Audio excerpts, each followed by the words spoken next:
My lazy wife won a lottery worth $73 million. Then she kicked me out saying, "Disappear," and vanished from the face of the earth. I don't care. You're useless now. Days later, the lottery company's lawyer laughed. Did you even read the terms and condition? My wife went pale because the terms said, you know that moment when your whole damn world flips upside down faster than a pancake on a Sunday morning? Yeah, well, mine happened on a Tuesday night while I was sitting in my raggedy lazy boy, nursing a beer that cost more than I wanted to admit, watching some mindless reality TV about people whose biggest problem was choosing between a yacht or a private jet. Real relatable stuff, right? The lottery drawing was on in the background, just white noise, really. Clarissa had been buying tickets religiously for 3 years, convinced that someday her lucky numbers would hit big. Lucky numbers, my ass. They were the dates we got married, her birthday, and some random crap she claimed came to her in a dream. I used to tease her about it, calling it her retirement plan, but after working double shifts at Martinez Auto Repair for the past 4 years, scraping together enough cash to keep our heads above water, I'd stopped finding it funny. Hell, I'd stopped finding much of anything funny. Then it happened. Oh my God. Oh my God. Darian. Clarissa's voice cut through the apartment like a fire alarm at 3 in the morning. She was standing in front of the TV, clutching that crumpled piece of paper like it was the Holy Grail, shaking so hard I thought she might vibrate right through the floor. The numbers. The numbers. I looked up from my beer, annoyed that she was interrupting the one moment of peace I'd had all week. What numbers, Clarissa? What are you? $73 million, she shrieked, and I swear to God, every dog in a 3-block radius started howling. Darian, we're rich. We're fucking rich. Now, let me tell you something about my wife, Clarissa Monroe. Well, Clarissa Monroe Hayes, though she'd been dropping the Hayes part more and more lately. She's got a flair for the dramatic that would make Broadway actors jealous. The woman once cried for 20 minutes because Starbucks was out of pumpkin spice syrup. So when she started jumping around our living room like she'd just won the Super Bowl, my first instinct was skepticism wrapped in a thick layer of here we go again. But then I saw her face. Really saw it. The color had drained out completely, leaving her looking like she'd seen a ghost, and her hands were trembling so violently that the lottery ticket was making a sound like autumn leaves in the wind. This wasn't one of her usual performances. This was something else entirely. Let me see that, I said, setting down my beer and getting up from my chair. My knees creaked. Too many hours bent over car engines, too many years of living paycheck to paycheck, too many nights wondering if we'd make rent this month. She handed me the ticket, and I looked at the numbers on the screen, then at the ticket, then back at the screen. Holy shit. Holy actual shit. The numbers matched. Every single goddamn one of them. Jesus Christ, Clarissa, I whispered, sinking back into my chair because my legs suddenly felt like they were made of jello. This is real. It's real, she screamed, doing some kind of victory dance that looked like she was having a seizure set to music. We're millionaires, Darian. Millionaires. I wanted to believe it was our miracle. God knows we needed one. After 7 years of marriage that felt more like a prison sentence with good behavior, after working myself into the ground fixing other people's cars while mine sat in the driveway held together with duct tape and prayer, after watching Clarissa spend money we didn't have on clothes she didn't need, while I ate ramen noodles for lunch 6 days a week, maybe, just maybe, life was finally cutting us a break. We celebrated that night like we were 21 again. Ordered pizza from Tony's, the good stuff, not the cardboard crap from the gas station, and I even splurged on a bottle of champagne. Well, champagne-flavored wine product. Close enough. Clarissa was already on her phone, posing with the winning ticket like it was her newborn baby, uploading photos to Instagram with captions like, "Dreams do come true," and "blessed beyond measure." I paid for the pizza, naturally. Some things never change, even when you're holding a ticket worth more money than most people see in 10 lifetimes.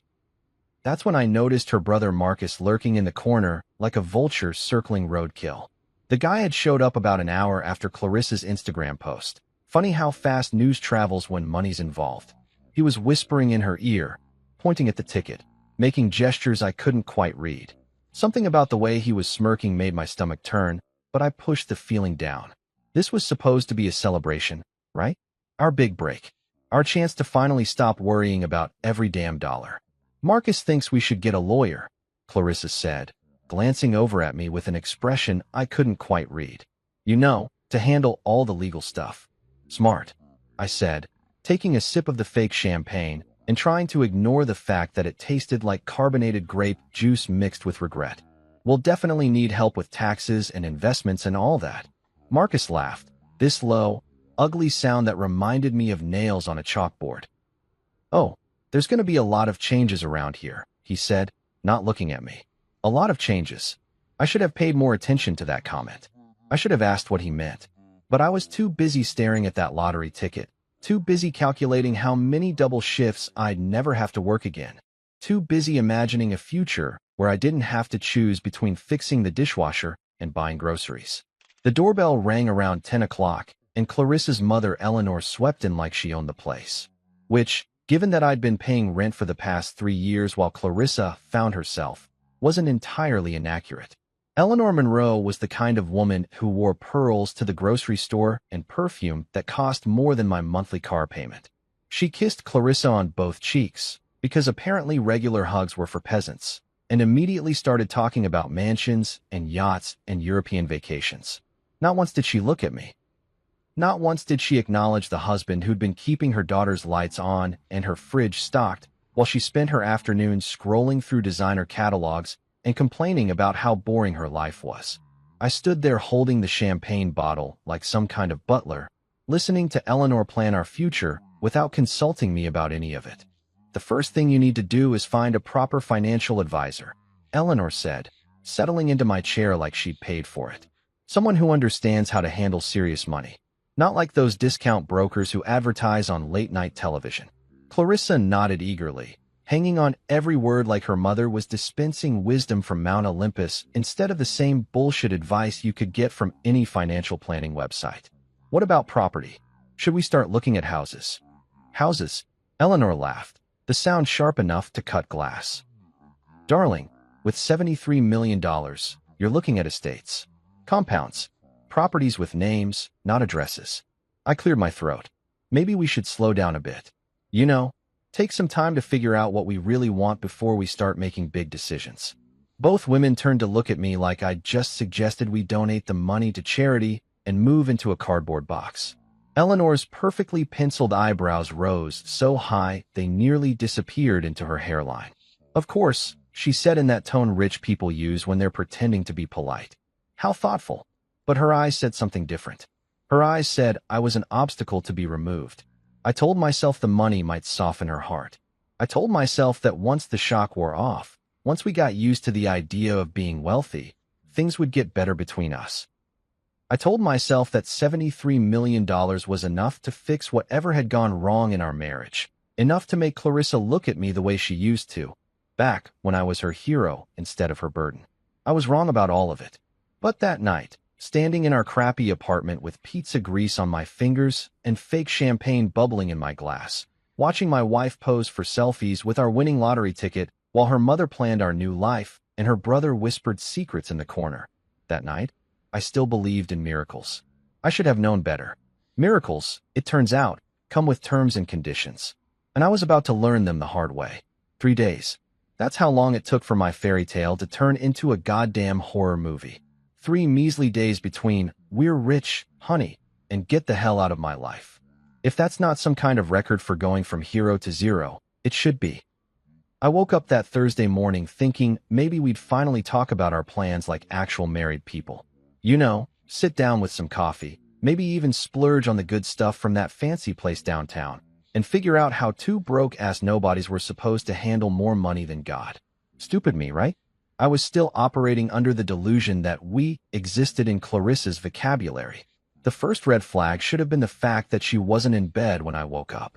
Clarissa Monroe had never seen 9 a.m. from the conscious side in all the years I'd known her. The woman treated sleeping in like it was an Olympic sport she was training for. But there I was, rolling over to find cold sheets and the distant sound of hushed voices coming from the kitchen. I patted down the hallway in my boxers and the ratty Metallica t-shirt I'd been wearing since college, expecting to find her on the phone with some reporter or lottery official. Instead, I found Marcus leaning against my kitchen counter like he owned the place, sipping coffee from my favorite mug, the one that said "World's Okayest Husband" that Clarissa had given me as a joke 3 Christmases ago. Funny how that joke wasn't so funny anymore. Clarissa was pacing back and forth like a caged animal, still in the silk pajamas she'd ordered online last week with money we didn't have. Her hair was perfect, her makeup was perfect, and her expression was colder than a Chicago winter. She looked like she'd been up for hours, which was weird because the woman usually needed at least 2 cups of coffee and a motivational speech just to remember her own name in the morning. "Morning," I said, trying to keep things light. "You guys are up early. Everything okay?" That's when they both turned to look at me, and I felt something twist in my gut. You know that feeling you get right before you're about to get fired, or dumped, or told you've got 6 months to live? That sick, anticipatory dread that starts in your stomach and spreads through your whole body like poison? Yeah, that. Marcus didn't say anything, just stood there with that smug little smirk he'd been wearing since Tuesday night. But Clarissa, Jesus, the look she gave me could have frozen hell over. It was like she was seeing me for the first time and finding me lacking in every possible way. "We need to talk," she said, and those 4 words hit me like a punch to the solar plexus.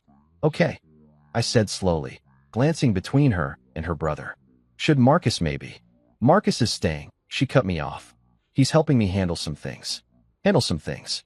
Not us handling some things. Now we need to handle some things." Her handling some things, with her brother's help. I was already being written out of the story, and I was too stupid to see it. We went into the bedroom, our bedroom, though I was starting to get the feeling it wasn't going to be ours much longer. Clarissa stood in the doorway like she was afraid to get too close to me, while Marcus lurked behind her like some kind of designer-wearing gargoyle. The whole setup felt rehearsed, like they'd been practicing this moment. "Darian," Clarissa started, and I could hear her voice shaking just a little. Not with emotion, though, with adrenaline. She was nervous, but not because she was about to break my heart. She was nervous because she was about to do something that required balls, and she'd never been particularly well equipped in that department. "I need you to leave," she continued, the words coming out in a rush like she was afraid she'd lose her nerve if she didn't get them all out at once. I blinked. "Leave? Like, leave the apartment? Are we going somewhere?" Marcus snorted, and Clarissa shot him a look that shut him up. For about 2 seconds. "No, Darian," she said, and now her voice was steadier, colder. "I need you to disappear. Vanish from the face of the earth. I don't care where you go or what you do, but I need you gone." The words hit me like a sledgehammer to the chest. I actually took a step backward, like her voice had physical force behind it. "What the hell are you talking about, Clarissa? Are you having some kind of breakdown?" "You're useless now," she said, and Jesus Christ, the casual way she said it was somehow worse than if she'd screamed it. Like it was just a fact, as obvious as saying the sky was blue or water was wet. "I have money. Real money. I don't need you to pay the bills or fix the car or pretend like you're some kind of provider. I can hire people to do all of that, and they'll do it better than you ever could." I felt like I'd been sucker punched. 7 years of marriage, 7 years of working my ass off to keep us afloat, 7 years of believing that we were a team, and she was dismissing all of it like I'd been nothing more than a temporary inconvenience. "This is insane," I said, my voice coming out rougher than I intended. "Clarissa, this is our money. We won this together. We're married, for Christ's sake." That's when Marcus decided to chime in. "Actually, bro," he said, drawing out the word bro like it tasted bad in his mouth. "Clarissa bought the ticket. Clarissa picked the numbers. Clarissa's name is on all the paperwork. Far as I can see, this is her money." I stared at him, then at her. "Are you serious right now? Are you actually serious?" Clarissa reached into her purse, the new Louis Vuitton one she'd bought online yesterday with money from our joint account, and pulled out a wad of cash. She tossed it onto the bed like she was tipping a bellhop, and I watched the bills scatter across our comforter like confetti at the world's most depressing party. $500, she said. "That should last you until you figure out your next move. $500. For 7 years of marriage. For all those double shifts, all those nights I came home exhausted and covered in motor oil while she complained about being bored. For every time I chose to fix something myself instead of hiring someone because we couldn't afford it. For every sacrifice I'd made to keep us going. $500 fucking. Marcus was laughing now, not even trying to hide it anymore. "Come on, Clarissa. Don't be cruel. Give the man $1,000. He's been a good little worker bee.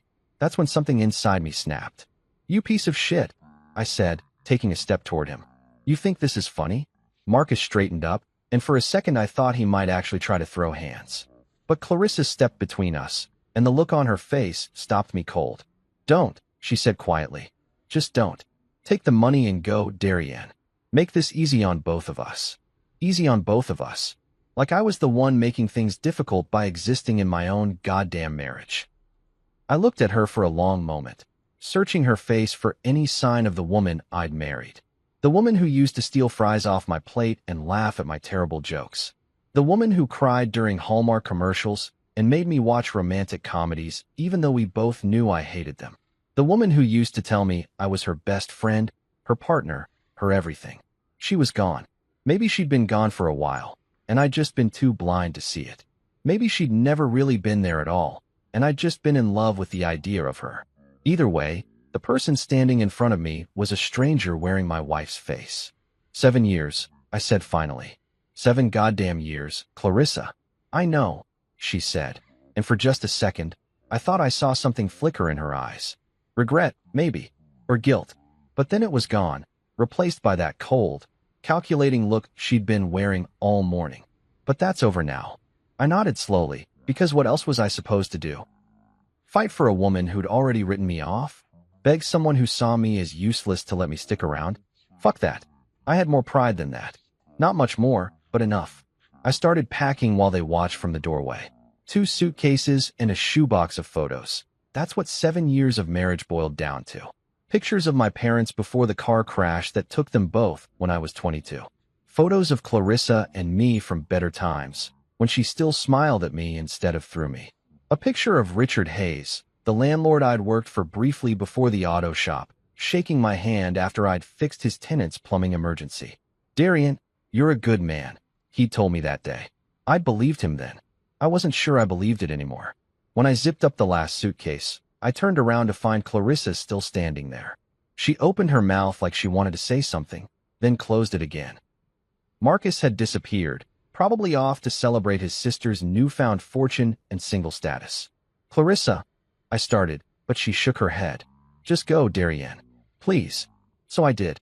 I picked up my 2 suitcases and my shoebox of memories, left the $500 scattered on the bed like the insult it was, and walked out of the apartment I'd been paying for since we moved in together. She didn't follow me. I kept expecting to hear footsteps behind me, to hear her voice calling my name, to hear some sign that maybe she'd realized what she was throwing away. But the only sound was the echo of my footsteps in the hallway and the distant hum of traffic outside. 7 years, gone in a sentence. And the worst part?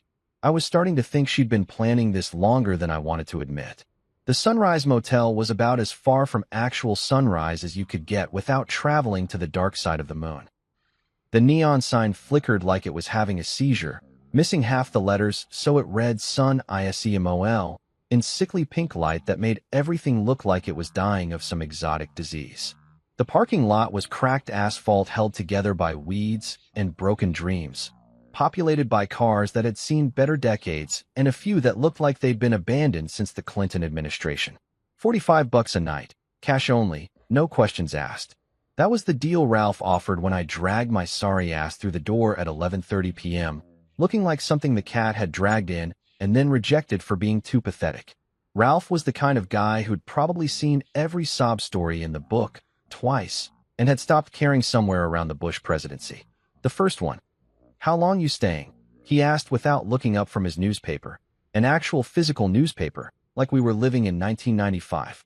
The sports section was open, and I could see he was checking lottery numbers. Because apparently, everyone in this goddamn city was obsessed with winning money they didn't deserve.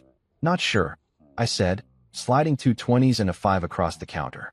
Probably just a few days while I figure things out. Ralph glanced at me then, taking in the wrinkled clothes, the 2 mismatched suitcases, and the general aura of a man whose life had just exploded in his face.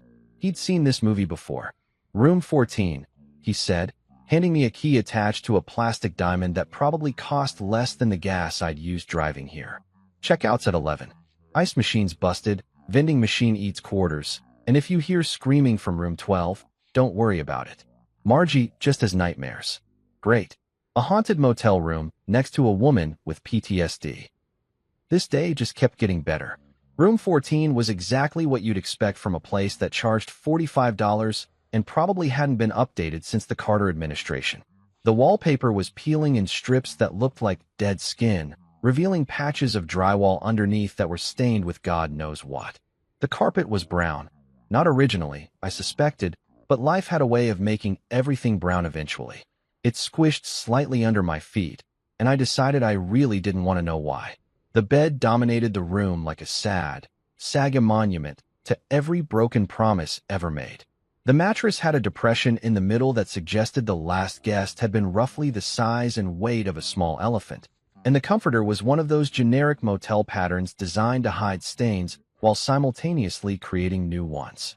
I sat down on the edge and immediately sank about 6 inches, like the bed was trying to swallow me alive.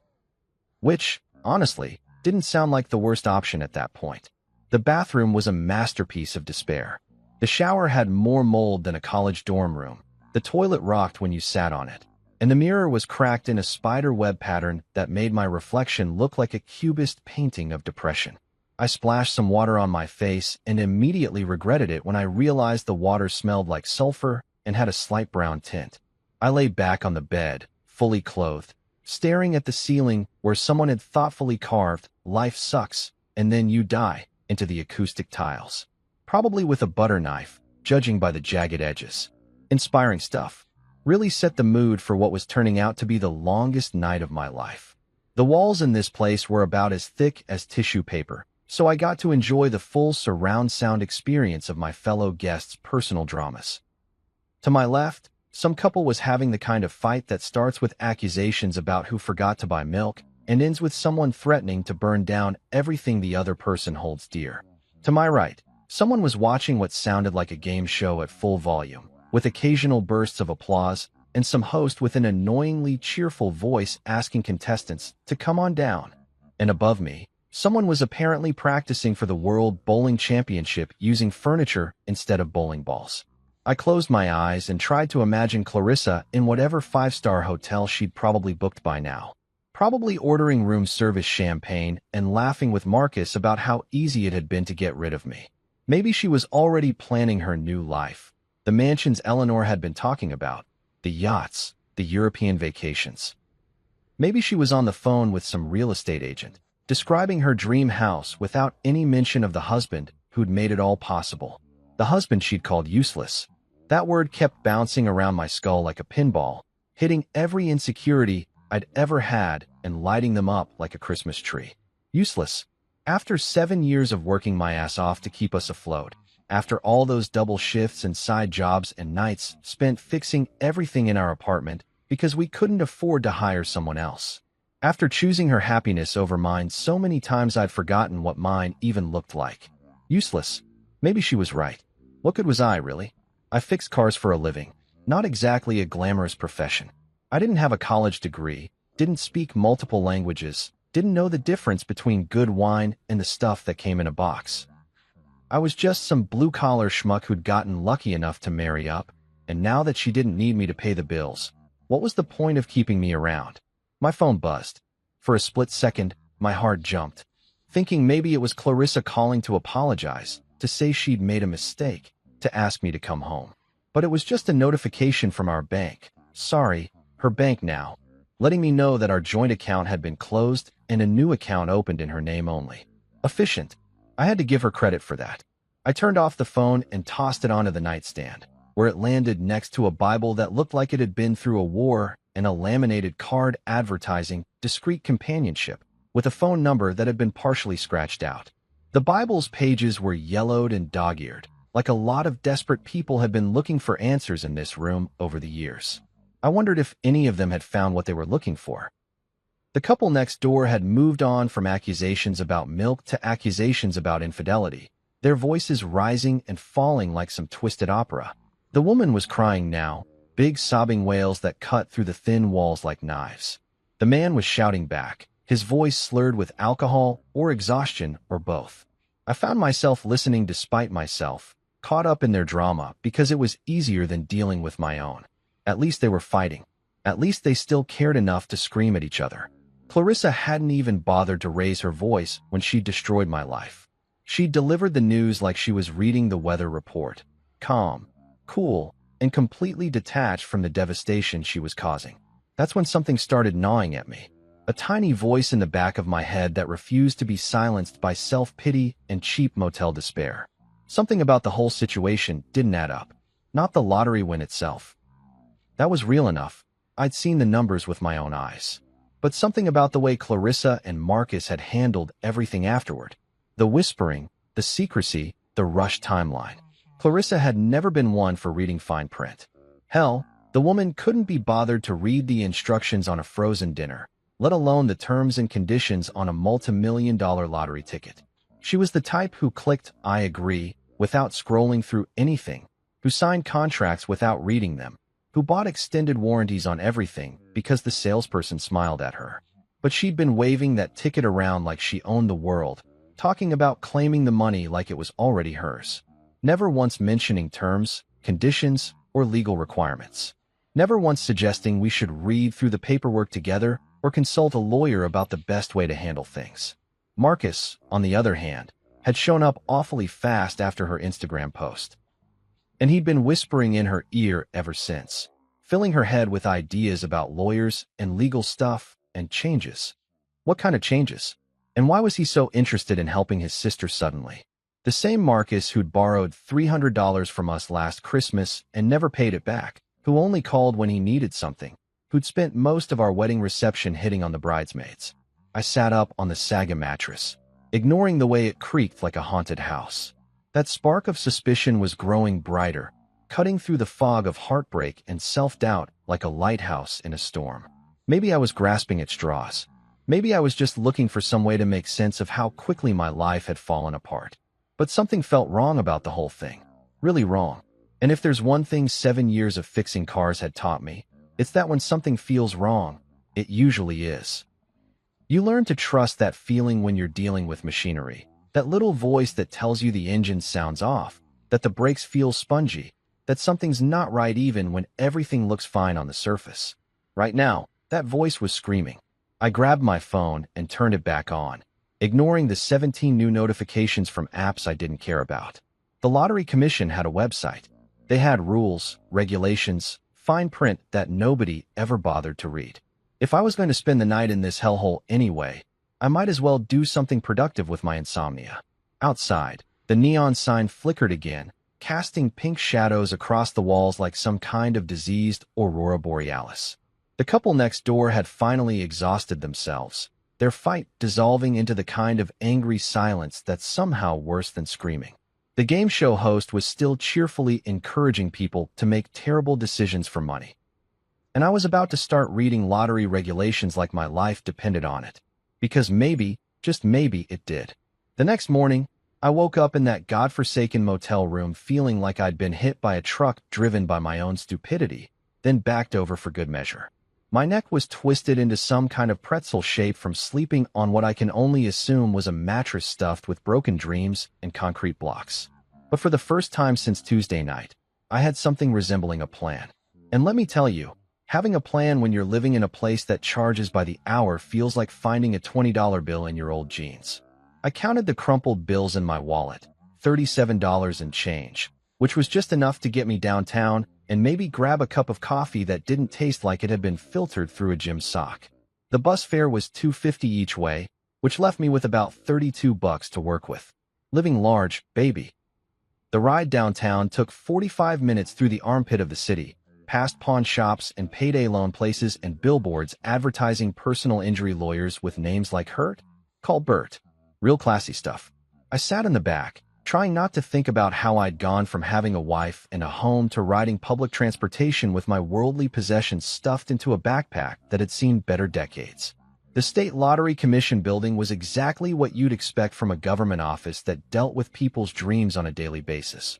All glass and chrome, and the kind of sterile corporate aesthetic that said, "We take your money very seriously, but we'd rather not deal with you personally." It was the kind of place where hope went to get processed through bureaucratic machinery and came out the other side as tax revenue. I walked through the automatic doors into a lobby that looked like it had been designed by someone who'd never experienced joy and wanted to make sure nobody else did either. Everything was white and gray and beige, the kind of color scheme that made you want to check your pulse to make sure you were still alive. There were motivational posters on the walls featuring happy families holding oversized checks, which felt like a particularly cruel joke given my current circumstances. The receptionist looked like she'd been sitting behind that desk since the lottery was invented, wearing the kind of smile that came with her paycheck and disappeared the moment she clocked out. Her nameplate said, Brenda, and Brenda looked like she'd rather be literally anywhere else doing literally anything else.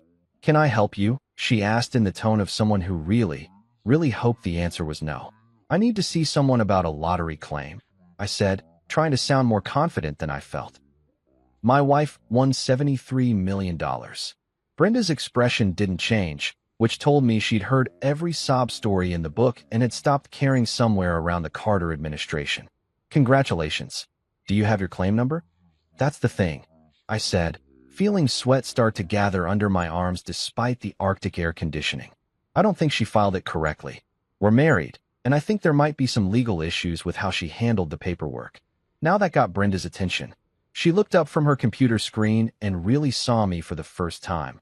The rumpled clothes, the desperate expression, the general aura of a man who'd been sleeping in a place that rented rooms by the hour. What kind of legal issues? She asked, and I could hear the wheels turning in her head. This was either going to be entertaining or a complete waste of her time, and she was trying to figure out which. Marriage law stuff, I said, because honestly, I wasn't entirely sure what kind of legal issues they might be. I just knew that something felt wrong about the whole situation, and I was hoping someone smarter than me could figure out what. Brenda stared at me for a long moment, then picked up her phone. Charles, I've got someone down here you might want to talk to. Says his wife filed a lottery claim incorrectly. She paused, listening. Yeah, he looks exactly like what you'd expect. 5 minutes later, I was sitting in an elevator that played the kind of music that made you question your life choices, heading up to the legal department. The doors opened on the 7th floor, and I found myself face-to-face with a hallway lined with offices where people in expensive suits made more money in a month than I'd made in the past year. Charles Whitmore's office was at the end of the hall, behind a door that had his name etched in gold letters that probably cost more than my monthly rent. The man himself was exactly what you'd expect from someone who'd clawed his way to the top of the government food chain. Silver hair that looked like it had been styled by angels, a suit that probably cost more than my car, and eyes that had seen every scheme, scam, and sob story in the book. He was on the phone when I knocked, gesturing for me to sit down while he finished what sounded like a conversation about tax implications and investment strategies. I sat in a chair that was more comfortable than my bed at the motel and tried not to look like I was about to steal something. So, Charles said when he hung up, leaning back in his chair and studying me like I was a particularly interesting specimen in a jar. Brenda tells me you think your wife made some mistakes on her lottery claim. Maybe, I said, because suddenly I felt like an idiot for being there. I don't know. Something doesn't feel right about the whole thing. Charles laughed.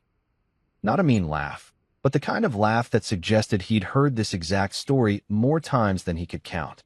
Let me guess. Your wife won the lottery, decided she didn't need you anymore, and kicked you out. Now you're hoping there's some legal loophole that'll get you back in the game. I felt my face burning. It's not like that, isn't it? Charles asked, but his tone wasn't cruel. If anything, he sounded almost sympathetic. How long have you been married? 7 years. Kids? No. Joint bank accounts? Yeah, we did. She cleaned them out. Charles nodded like he was checking boxes on some internal list. And when did she file the claim? I don't know exactly. Sometime in the past few days, I guess. She kicked me out Wednesday morning, and by then she was already talking about mansions and yachts like the money was already in the bank. That's when Charles's expression changed. The amused, seen it all look disappeared, replaced by something sharper, more focused. He leaned forward in his chair, suddenly very interested in what I had to say. She kicked you out Wednesday morning, he repeated slowly. And she was already talking about the money being available? Yeah. She and her brother were making all these plans, talking about financial advisors and property managers and all this stuff like they'd already figured out how to access the money. Charles was quiet for a long moment. just staring at me with those sharp lawyer eyes. Then he opened his desk drawer and pulled out a thick folder that looked like it could choke a horse. "Did you ever read the terms and conditions for the lottery?" he asked. "No. I mean, Clarissa bought the tickets. I never really paid attention to that stuff." Charles slid the folder across the desk toward me. "You should have." I opened the folder and immediately felt like I was drowning in legal jargon. Pages and pages of tiny print that talked about everything from tax obligations to claim procedures to residency requirements. But Charles reached over and flipped to a specific page, pointing to a section that was highlighted in yellow. "Read that," he said. I squinted at the text, trying to make sense of the legal language. And there, buried in a paragraph that would have put a philosophy professor to sleep, was a sentence that made my heart start pounding like a bass drum at a rock concert. Any prize over $50 million must be claimed jointly by spouses unless legally separated prior to the draw date. I read out loud, my voice barely above a whisper. Charles nodded. "That's right. Joint claim. Both spouses have to sign off on it. Both spouses are entitled to equal shares, and both spouses are equally responsible for taxes and legal obligations." I stared at him, hardly daring to believe what I was hearing. So if she filed the claim without me, then she committed fraud, Charles finished. Federal fraud, to be specific. The kind that comes with prison time and massive financial penalties. I felt like someone had just told me I'd won the lottery all over again. Except this time it was even better because this time it came with a side order of justice served ice cold. But she already filed. The money's already. "The money isn't going anywhere," Charles interrupted. "Claims this large don't get processed overnight. There are background checks, verification procedures, waiting periods. The earliest she could see a dime would be 6 weeks from the filing date, and that's if everything was filed correctly. Which, based on what you're telling me, it wasn't." He picked up his phone and dialed an extension. "Maria? I need you to pull the file on the Monroe claim. $73 million jackpot from Tuesday night." He paused, listening. "Yes, that one. Bring it to my office." He hung up and looked at me with something that might have been respect. "You might be smarter than you look." "I'm definitely prettier," I said, which earned me another laugh. "We'll see about that when we're done with your wife." Maria turned out to be a paralegal who looked like she could bench press a filing cabinet and enjoyed every minute of her job. She brought in another folder, this one even thicker than the first, and spread the contents across Charles's desk like she was dealing cards at the world's most expensive poker game. "Monroe, Clarissa," Maria said, consulting her notes. "Filed Wednesday morning. Claimed single status. Listed no dependents or joint financial obligations." Charles looked at me. "Were you married on Tuesday night when the drawing took place?" "Yeah. Still am, technically." "Joint financial obligations? Joint bank accounts, shared property, anything like that?" "Everything. The apartment lease is in both our names. We've had joint checking and savings accounts for 5 years. She's on my health insurance. I'm the beneficiary on her life insurance policy. We're about as legally entangled as two people can get." Charles and Maria exchanged a look that made me think of sharks smelling blood in the water. "Maria," Charles said slowly, "please tell me you have surveillance footage of Ms. Monroe filing her claim." Maria grinned like Christmas had come early. Full HD video, complete with audio. She was very emphatic about being single and having no financial obligations to anyone else. I felt something that might have been hope blooming in my chest for the first time since Tuesday night. "So what does this mean?" Charles leaned back in his chair, steepling his fingers like a movie villain who'd just realized his master plan was coming together. "It means, my friend, that your wife has just handed you the biggest gift of your life. She's committed lottery fraud, perjury, and probably half a dozen other federal crimes I haven't even thought of yet. And that means you don't just have rights to half that money. You have power. Real power. The kind that comes with being able to send someone to federal prison for the next decade." I sat there for a moment, letting that sink in. Clarissa had called me useless. She'd thrown me away like yesterday's garbage, confident that her $73 million made her untouchable. She was about to learn just how wrong she could be. "So what's our next move?" I asked. Charles smiled, and it was the kind of smile that made me glad he was on my side. "We're going to introduce your wife to the concept of consequences. And if we do this right, she's going to lose everything she tried to steal." For the first time in 4 days, I felt like I could breathe again. Turns out sometimes the people who think they're untouchable are just setting themselves up for a longer fall. Charles wasn't done dropping bombshells on me, which was good because I was starting to develop a taste for having my entire worldview rearranged every few minutes. He picked up his phone again and dialed another extension, this time with the kind of grin that suggested he was about to introduce me to someone who would either save my life or scare me into an early grave. "Rosa? You busy?" he said into the phone, leaning back in his leather chair like a man who was thoroughly enjoying his work. "I've got a case that's right up your alley. Lottery fraud, arrogant spouse, probably some money laundering thrown in for good measure." He paused, listening to whatever Rosa was saying on the other end. "Yeah, it's exactly as entertaining as it sounds. Can you come up here?" He hung up and looked at me with the expression of a man who'd just called in the cavalry. "You're about to meet Rosa Delgado, the best private investigator in the state and probably the smartest person in this building. She specializes in financial fraud cases, and she has a particular fondness for taking down people who think they're too clever to get caught." "Is she expensive?" I asked, because let's face it, my current net worth was somewhere in the neighborhood of $32 and a half-eaten pack of gum. "She works on contingency for cases like this," Charles said, "which means she doesn't get paid unless we win. And trust me, Rosa doesn't take cases she can't win." 5 minutes later, the door opened, and in walked a woman who looked like she could arm wrestle a grizzly bear and win by submission. Rosa Delgado was maybe 5'6" in her sensible shoes, but she carried herself like someone who'd never met a problem she couldn't solve with the right combination of brains, persistence, and sheer bloody-minded determination. Her handshake could have cracked walnuts, and her eyes had the kind of sharp intelligence that made me feel like she was reading my entire life story just by looking at me. "So you're the poor bastard whose wife tried to steal $73 million, she said by way of introduction, settling into the chair next to mine like she owned the place.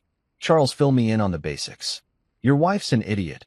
Her brother's probably the brains of the operation, and they think they're smarter than the legal system." "Did I miss anything?" "Her mother's involved too," I said. "Eleanor Monroe.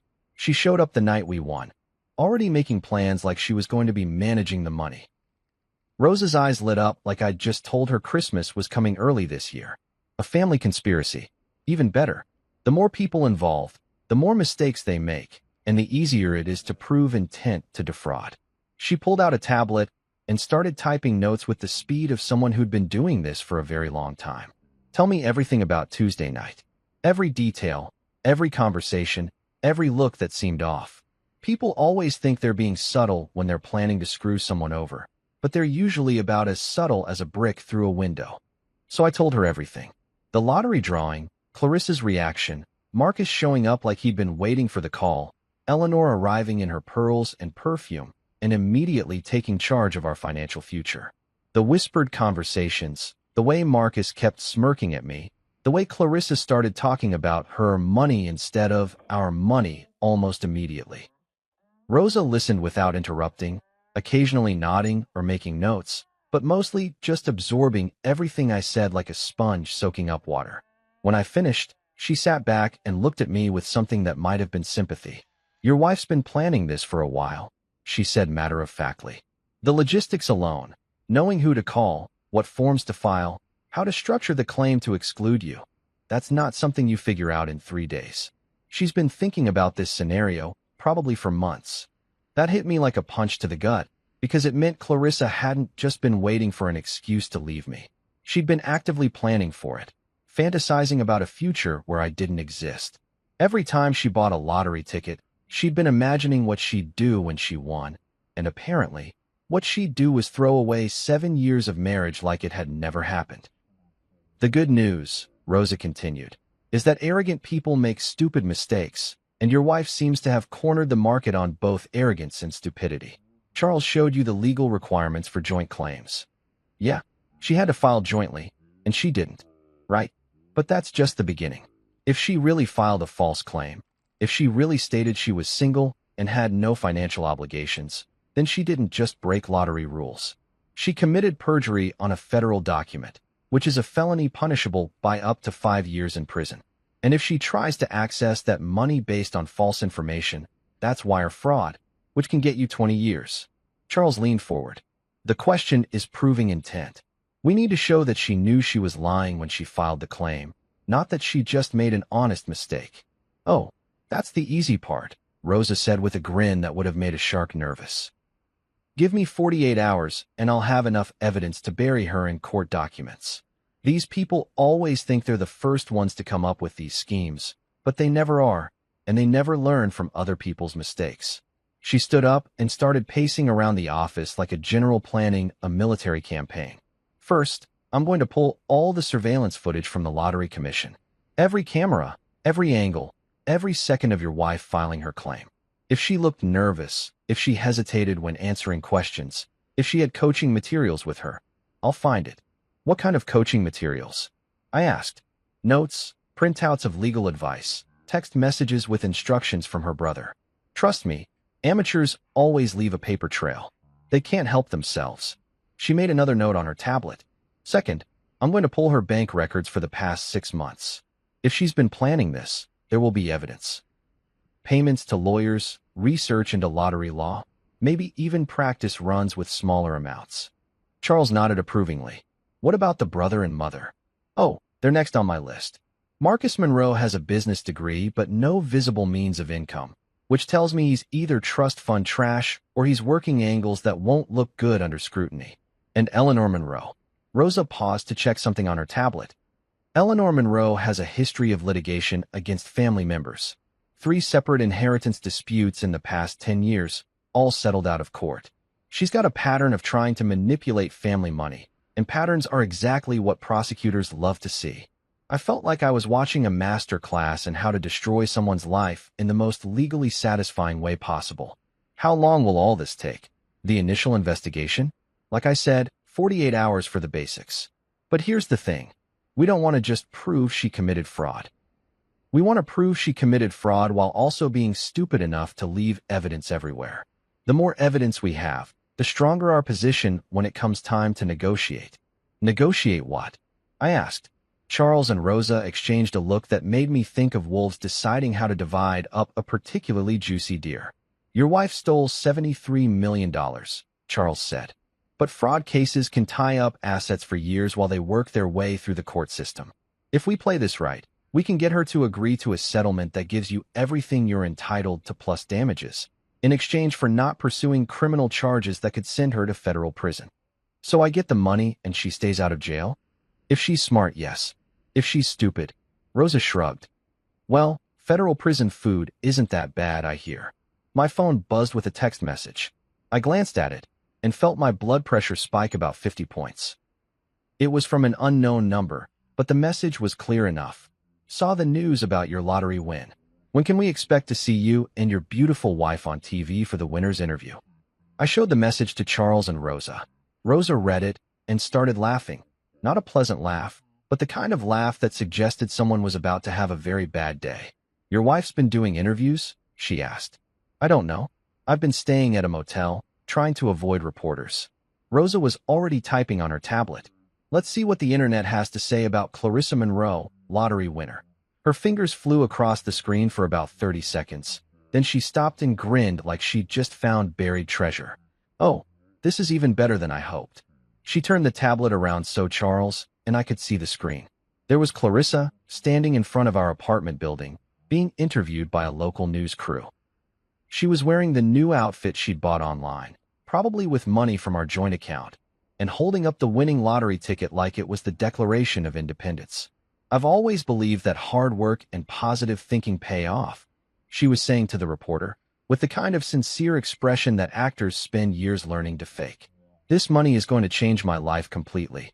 I plan to travel, maybe start a business, really live the life I've always dreamed of. And what about your husband? The reporter asked. How is he handling this incredible stroke of luck? Clarissa's expression flickered for just a second, so fast you'd miss it if you weren't looking for it. But Rosa was looking for it, and she caught it like a baseball scout spotting a future Hall of Famer. I'm recently single, Clarissa said smoothly. This is really a fresh start for me in every way. Charles whistled low. She just lied on television about her marital status. In front of witnesses. While holding the lottery ticket, she fraudulently claimed. Gets better, Rosa said, still scrolling through the search results. Look at this. She'd found another interview, this one from yesterday, where Clarissa was talking about her plans to buy a mansion and start a charitable foundation. In this one, she specifically says she's been single for over a year and that this one validates her decision to focus on herself instead of supporting other people. I stared at the screen, watching my wife of 7 years tell the world that she'd been single for over a year, supporting other people. Like I was some kind of charity case she'd finally gotten tired of funding. Can we use this? I asked. Can we use this?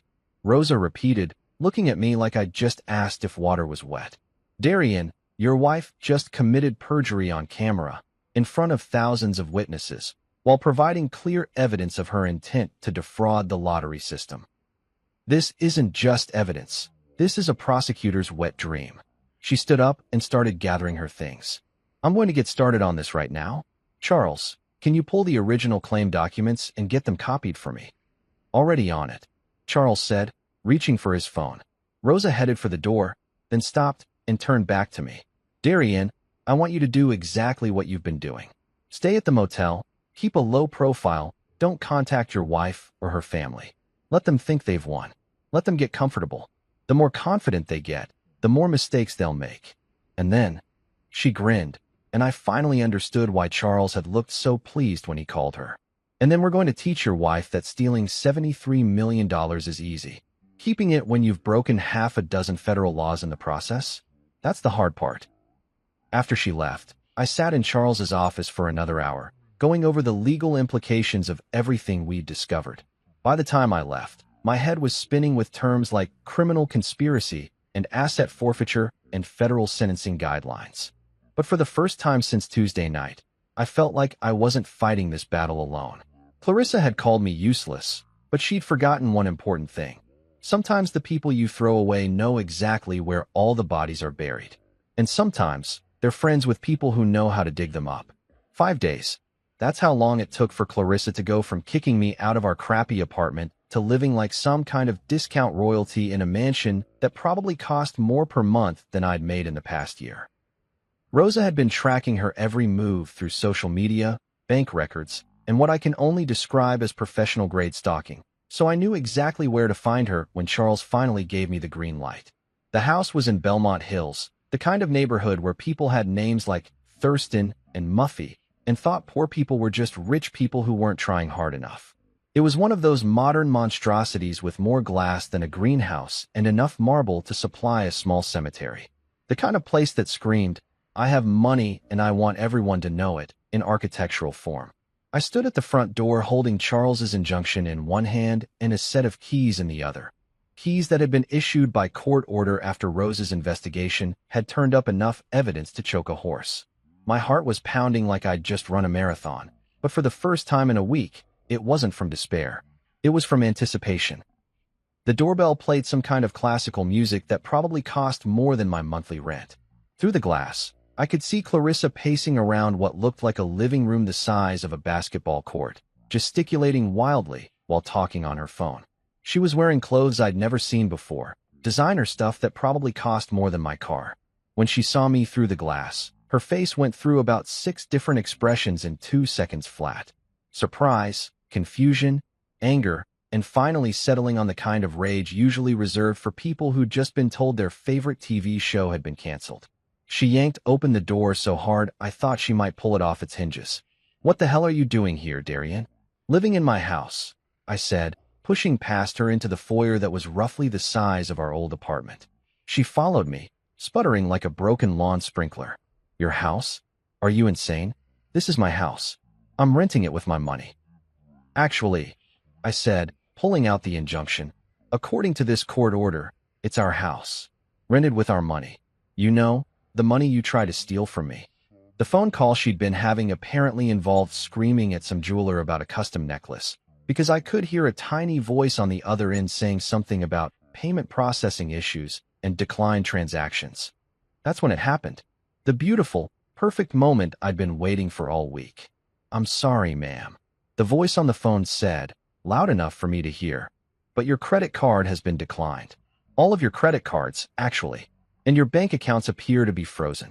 Clarissa's face went through the color spectrum like a mood ring having a seizure.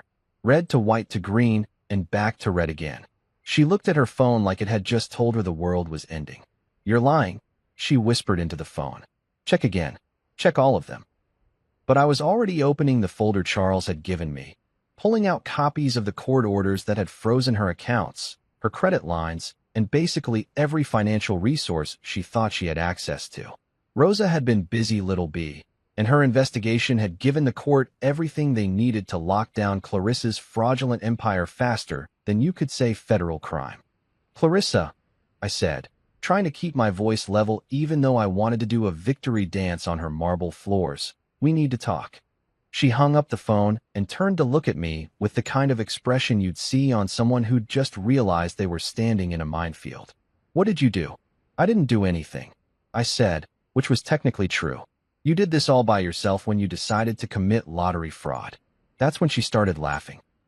Not the good kind of laughing, but the kind that suggested someone had finally snapped and was now operating on pure panic and desperation. "Lottery fraud? Are you out of your mind? I won that money fair and square. Those are my numbers, my ticket, Our ticket," I interrupted. "Our numbers. Our money. We were married when you bought that ticket, Clarissa. Legally married. Which means legally, half of everything belongs to me." I opened the folder and pulled out the paperwork that would change both our lives forever.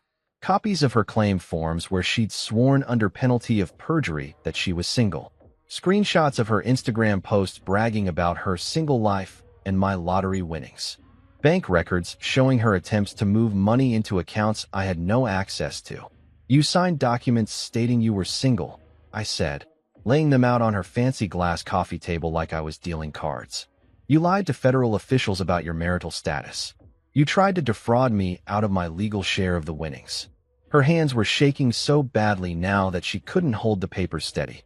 She kept looking from the documents to me and back again, like she was trying to solve a puzzle that was missing half its pieces. "I don't understand," she said, her voice barely above a whisper. "This is my money. I bought the ticket. I picked the numbers. You committed fraud," I said. "Federal fraud. The kind that comes with prison time." That's when Eleanor's voice cut through the air like a chainsaw through butter. "What is all this noise about?" Clarissa's mother swept into the room wearing the kind of outfit that probably cost more than most people made in a month, her pearls clicking together like a rosary made of arrogance. She took one look at me standing in her daughter's stolen mansion, and her expression could have frozen hell over. "You," she said, pointing at me like I was something she'd found on the bottom of her shoe. "What are you doing in my daughter's home?" "Reading her the charges," I said, holding up the last document in the folder. "Would you like to hear them? Lottery fraud, perjury, attempted money laundering, conspiracy to commit fraud. The list goes on." Eleanor's perfectly applied makeup couldn't hide the fact that all the color had just drained out of her face. She looked at Clarissa, then at the papers scattered across the table, then back at me. "This is ridiculous," she said, but her voice lacked its usual commanding tone. "You can't just come in here and—" "Actually, I can," I said, pulling out the keys. "Court order. This house, these accounts, all of it is frozen until the investigation is complete. And since I'm the legal co-owner of the lottery winnings, I have every right to be here." I looked around the room at the expensive furniture, the artwork that probably cost more than I'd made in the past 5 years, the champagne glasses still sitting on the counter from whatever celebration they'd been having before I arrived. "Nice place you've got here," I said. "Too bad it's all paid for with stolen money." For the first time since I'd walked through that door, Clarissa was completely speechless. And for the first time in a week, I felt like I could breathe again. 2 nights later, I was sitting in what used to be Clarissa's stolen mansion, drinking what used to be her overpriced scotch, and reading what used to be her copies of Architectural Digest, when the front door burst open like someone was staging a home invasion. The sound of Eleanor's heels clicking across the marble foyer was like machine gun fire, and I knew I was about to have the conversation I'd been both dreading and looking forward to since this whole mess started. Eleanor Monroe swept into the living room like a one-woman hurricane, her pearls rattling with barely contained fury and her perfume arriving a full 5 seconds before she did.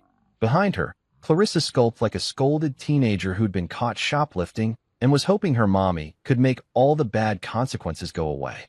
"You," Eleanor said, pointing one perfectly manicured finger at me like she was casting a curse, are going to fix this situation immediately. I looked up from my magazine.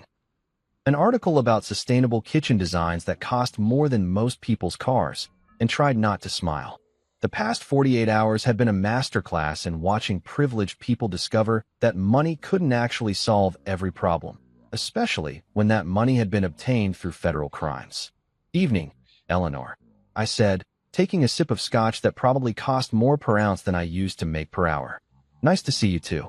Can I offer you a drink? I'm afraid it's your daughter's scotch, but since it was purchased with stolen money, I figure it's community property now." Eleanor's face went through several interesting color changes. "How dare you speak to me that way? Do you have any idea who you're dealing with? A woman whose daughter is facing federal fraud charges?" I suggested. "A woman who was present during the planning stages of said fraud?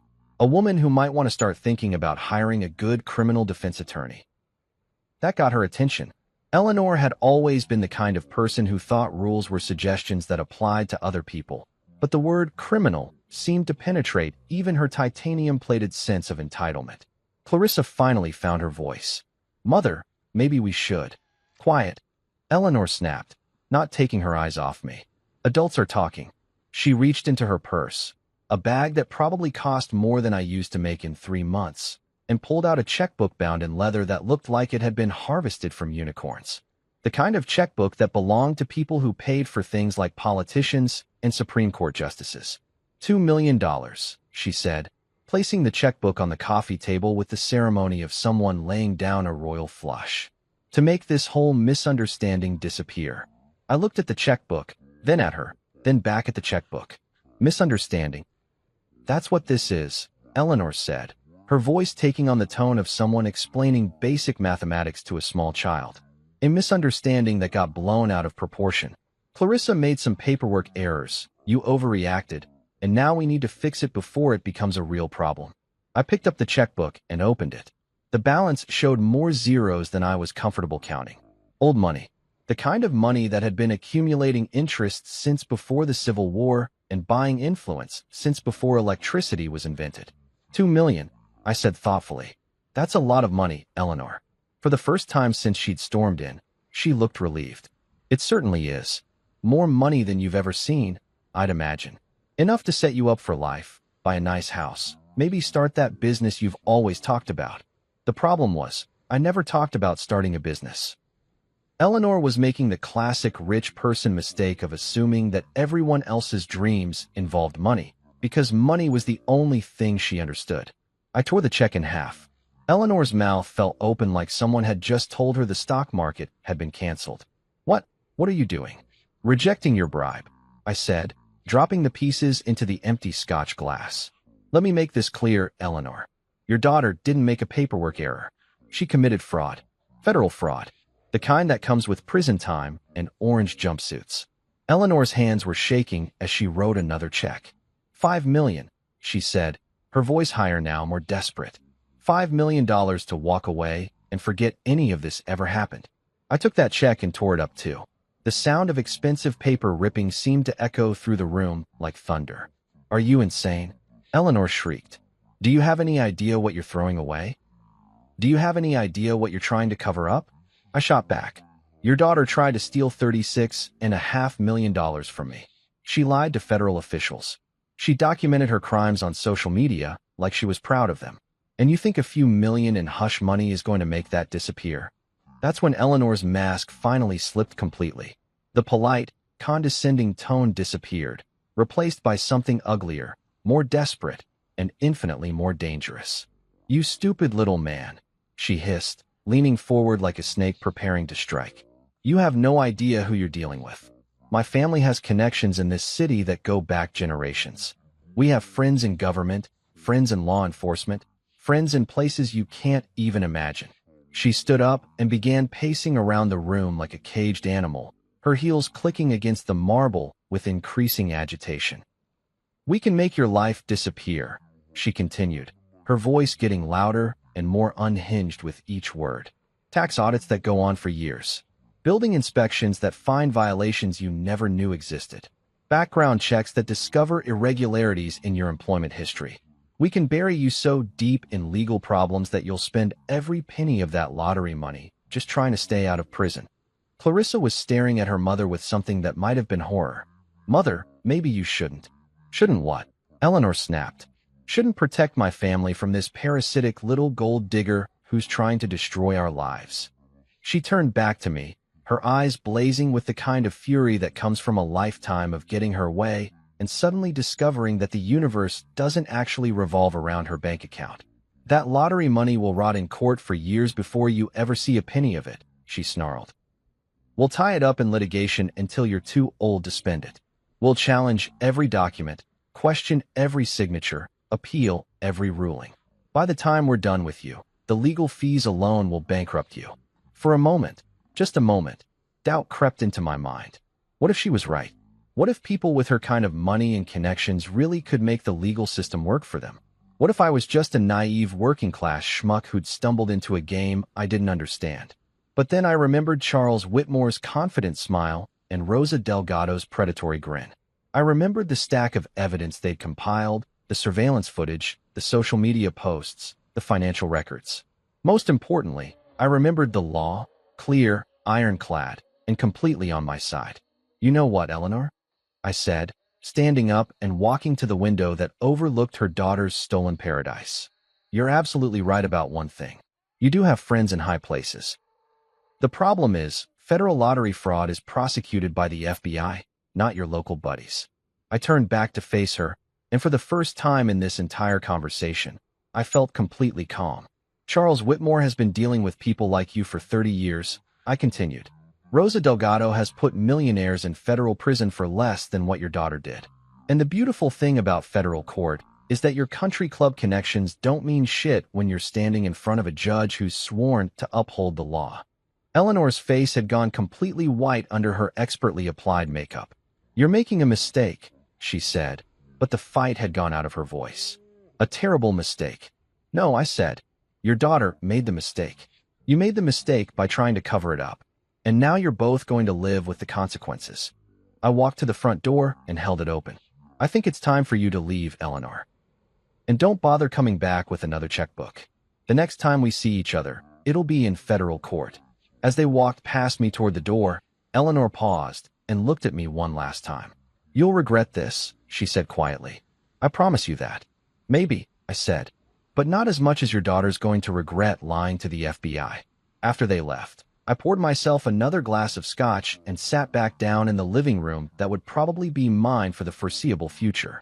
Outside, the city lights twinkled like stars, and for the first time since this whole nightmare began, I felt like I was exactly where I belonged. Eleanor Monroe had just threatened to destroy my life with her money and connections. But she'd forgotten one crucial detail. Sometimes the people you think are powerless turn out to have the most powerful weapon of all, the truth. Rosa Delgado called me the next morning with the kind of enthusiasm usually reserved for people who'd just discovered buried treasure in their backyard. Darian, honey, please tell me you recorded that conversation with Eleanor last night. No, I said, immediately regretting every life choice that had led to that moment. Was I supposed to? Rosa's sigh was loud enough to wake the neighbors. Sweetie, if Eleanor Monroe threatened you the way I think she did, we just missed the biggest gift-wrapped piece of evidence since she started documenting her crimes on Instagram. That's when Charles Whitmore's voice came through the speaker. Apparently, they were tag-teaming this call like some kind of legal wrestling match. Don't worry about it, Darian. We're going to give them another chance to hang themselves. What do you mean? We're going to wire your living room, Charles said, like he was suggesting we order pizza. Professional-grade surveillance equipment, FBI-approved recording devices, the whole 9 yards. Then we're going to let Eleanor and Clarissa know you're ready to negotiate. The plan was so beautifully simple it felt like cheating. Rosa would coordinate with Agent Sylvia Martinez from the FBI's Financial Crimes Unit. Apparently, Rosa had made some friends during her 12 years of putting rich assholes in federal prison. They'd set up surveillance equipment that could record a whispered confession from 3 rooms away, then sit back and wait for the Monroe family to come over and incriminate themselves. These people are arrogant enough to think they can threaten a federal witness in his own home. Rosa explained as she supervised the installation of equipment that looked like it belonged in a spy movie. We're just going to give them the rope and let them hang themselves with it. Agent Martinez turned out to be a woman who looked like she could interrogate terrorists before breakfast and enjoy every minute of it. She was maybe 40, with the kind of steady eyes that suggested she'd seen every type of criminal stupidity imaginable and had stopped being surprised by any of it. The beautiful thing about rich people, she said while testing microphone levels, is that they think money makes them untouchable. So when they get desperate, they get sloppy. And when they get sloppy, they say things that put them in federal prison for a very long time. The surveillance van was parked 3 houses down, disguised as a cable repair truck complete with magnetic signs, and a guy in coveralls who looked like he'd been fixing cable problems since the Reagan administration. Inside, Rosa and Agent Martinez would be monitoring every word, recording every threat, and building a case that would make Eleanor Monroe wish she'd stayed home and counted her money instead of trying to intimidate witnesses. Right on schedule, at exactly 7 p.m., Eleanor's Mercedes pulled into the driveway like a shark arriving for a feeding frenzy. Through the hidden cameras, I could see her in the passenger seat, gesticulating wildly, while Clarissa drove with the kind of white-knuckled grip that suggested she'd rather be literally anywhere else.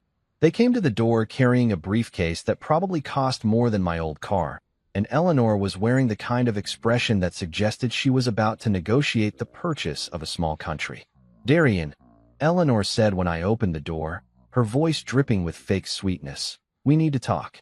I led them into the living room, where hidden microphones were picking up every breath, every whisper, every incriminating word. Eleanor set the briefcase on the coffee table and opened it with the ceremony of someone revealing the Holy Grail. Inside were documents, legal papers, and what looked like enough cash to buy a decent house. Eleanor pulled out a thick folder and spread its contents across the table like she was dealing cards at the world's most expensive poker game. "These are tax documents," she said, pointing to papers that looked official enough to fool a casual observer. "Evidence of irregularities in your employment history. Proof that you've been defrauding the government for years." I stared at the papers, knowing that Rosa and Agent Martinez were listening to every word from their van down the street. "These are fake." "Are they?" Eleanor asked, her smile sharp enough to cut glass. "Try proving that in federal court while you're being audited by the IRS and investigated for tax evasion." Clarissa was sitting beside her mother like a scared child, occasionally glancing at the briefcase and then at me, like she couldn't decide whether to run or throw up. "Here's what's going to happen," Eleanor continued, pulling out more documents. "You're going to sign these papers, which transfer your claim to the lottery winnings to my daughter. In exchange, we'll make these tax problems disappear and give you $5 million to start fresh somewhere far away from here."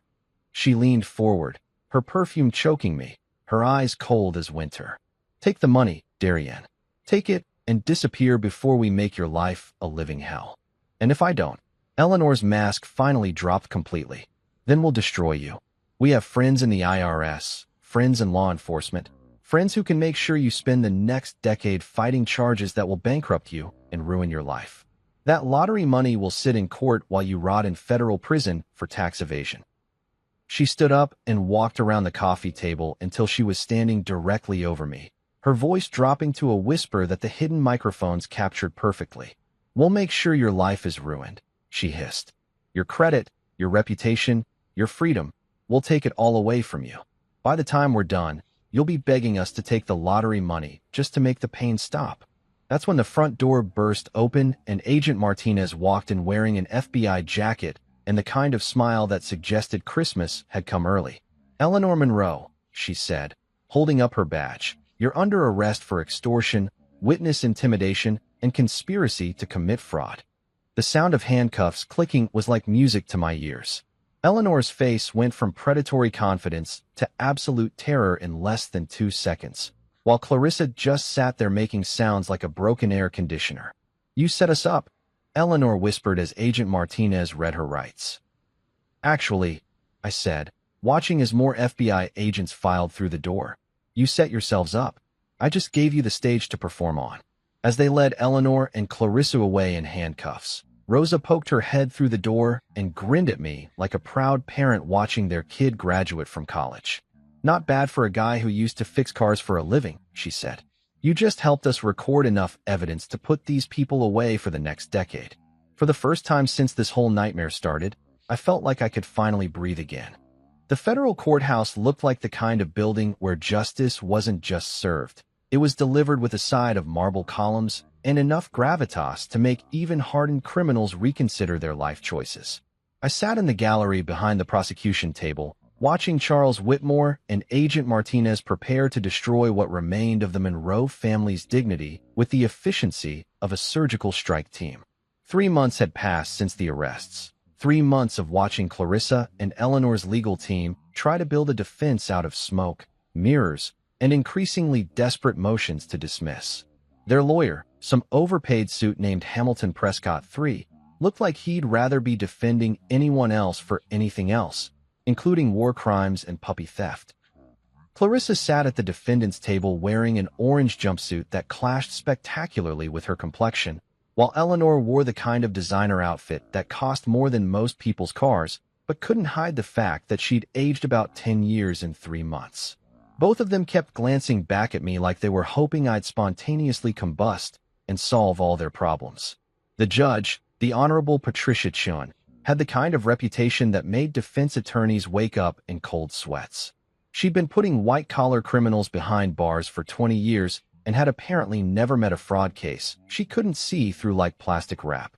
The prosecution will present its opening statement, Judge Chin announced, and Charles stood up with the confidence of a man who was about to shoot fish in a barrel with a nuclear weapon. Your Honor, Charles began, this case is about greed, arrogance, and the mistaken belief that money makes you above the law.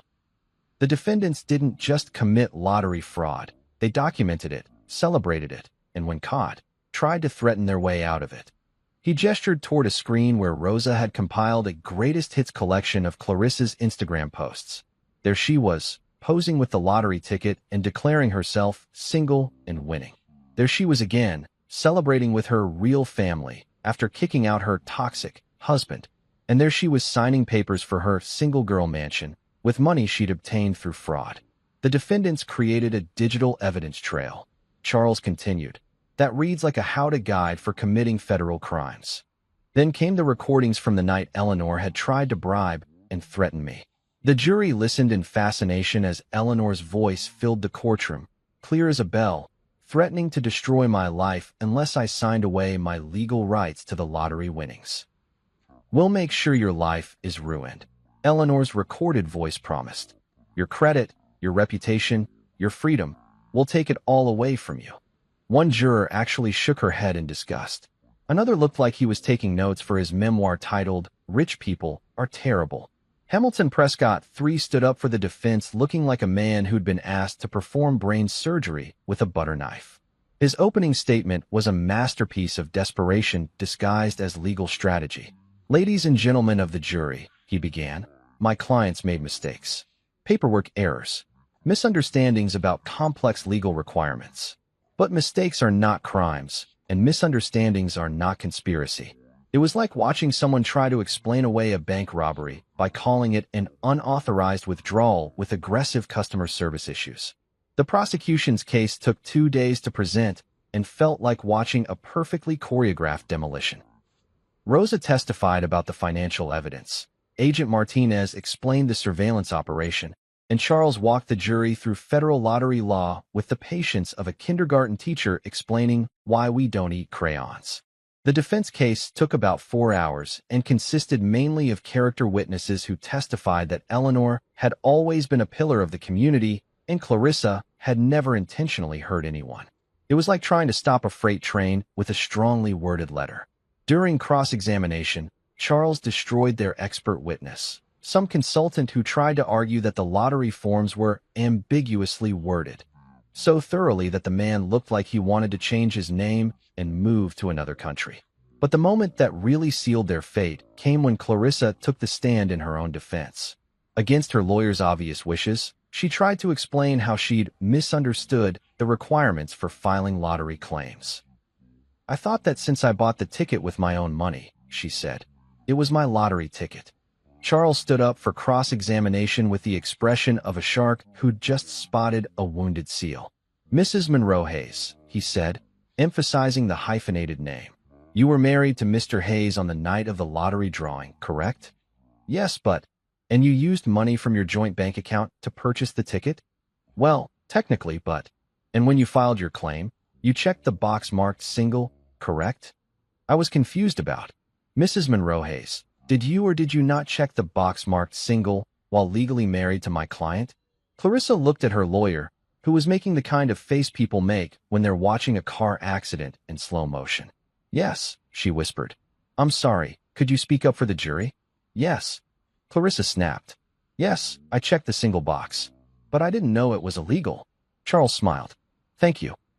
No further questions. The jury deliberated for exactly 47 minutes, which I'm pretty sure was just long enough to elect a foreman and figure out how to fill out the paperwork. When they returned, the foreman stood up and delivered the verdicts with the solemnity of someone announcing the weather. On the charge of lottery fraud, we find the defendant Clarissa Monroe guilty. On the charge of perjury, we find the defendant Clarissa Monroe guilty. On the charge of conspiracy to commit fraud, we find the defendant Clarissa Monroe guilty. Eleanor's charges took a little longer to read, mainly because Rosa had been thorough enough to charge her with everything from extortion to witness intimidation to conspiracy to obstruct justice. By the time the foreman finished reading, Eleanor looked like she'd been hit by a truck carrying a load of karma. Judge Chin scheduled sentencing for the following month, but she gave us a preview of coming attractions right there in the courtroom. Mrs. Monroe Hayes, she said, looking at Clarissa with the expression of someone who'd just found something unpleasant on the bottom of her shoe. You will be sentenced to 18 months in federal prison, followed by 2 years of supervised probation. Clarissa started crying, but not the pretty movie star kind of crying. The ugly, snotty kind that happens when reality finally catches up with you. Mrs. Monroe, Judge Chun continued, turning to Eleanor. You will be sentenced to 2 years in federal prison for extortion and witness intimidation, followed by 3 years of supervised probation. Eleanor didn't cry. She just sat there staring straight ahead, like someone had just told her the sun was never going to rise again. As the bailiffs led them away in handcuffs, I felt something I hadn't felt in months. Not happiness, exactly. I was still too angry for that. But satisfaction. Pure, crystalline satisfaction that sometimes, just sometimes, the universe actually made sense. Charles shook my hand in the hallway afterward. Congratulations, he said. You just helped put away 2 people who thought money made them untouchable. Rosa punched my shoulder hard enough to rearrange my internal organs. Not bad for a guy who fixes cars, she said. You just proved that sometimes the little guy wins. As I walked out of that courthouse, I couldn't help but smile. Clarissa had called me useless, but I just helped send her and her mother to federal prison. Turns out I was pretty useful after all.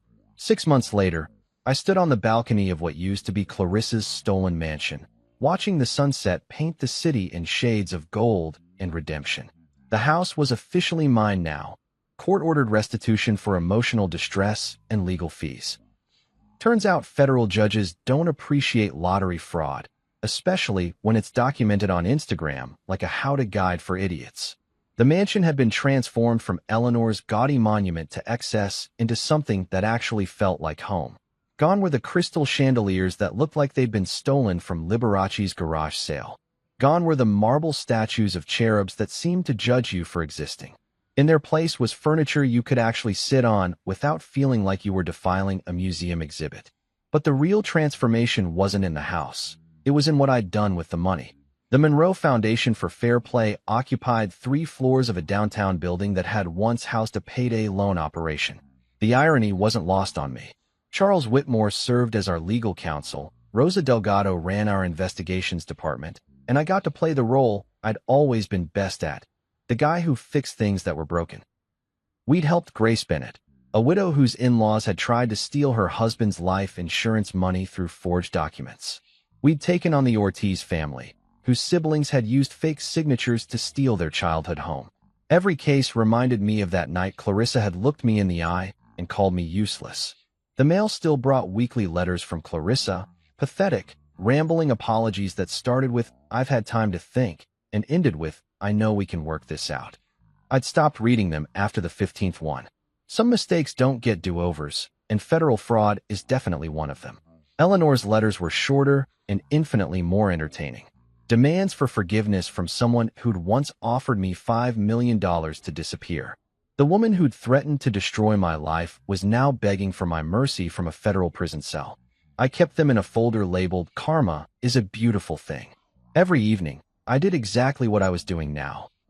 Stood on this balcony with a glass of good whiskey, watching the lights come on across the city. Sometimes I thought about the night Clarissa had told me to vanish from the face of the earth. How she'd called me useless. How she'd thrown $500 at me like I was a bellhop she wanted to forget. The lottery had given me $73 million, but more importantly, it had given me something I'd never had before, the absolute certainty of my own worth. Not the kind of worth that comes from a bank account, but the kind that comes from knowing you can take a hit that should have destroyed you and come back swinging. Clarissa had been wrong about everything, but she'd been especially wrong about one thing. I wasn't useless. I was the guy who'd turned her moment of greed into a foundation that helped people fight back against exactly the kind of entitled bullshit she and her family had tried to pull. The city lights twinkled below like stars that had decided to come down to earth and party. Somewhere out there, Clarissa was probably counting days until her release, planning her next scheme, dreaming of the life she'd thrown away for money that was never really hers. And somewhere else, Grace Bennett was sleeping in a house that was legally hers again, thanks to lawyers who didn't charge by the hour. That's the thing about true worth. It's not something you win in a lottery. It's something you prove when everything goes to hell and you refuse to stay down. Clarissa had called me useless, but I built something that would outlast both of us. And that, it turned out, was worth more than all the lottery money in the world.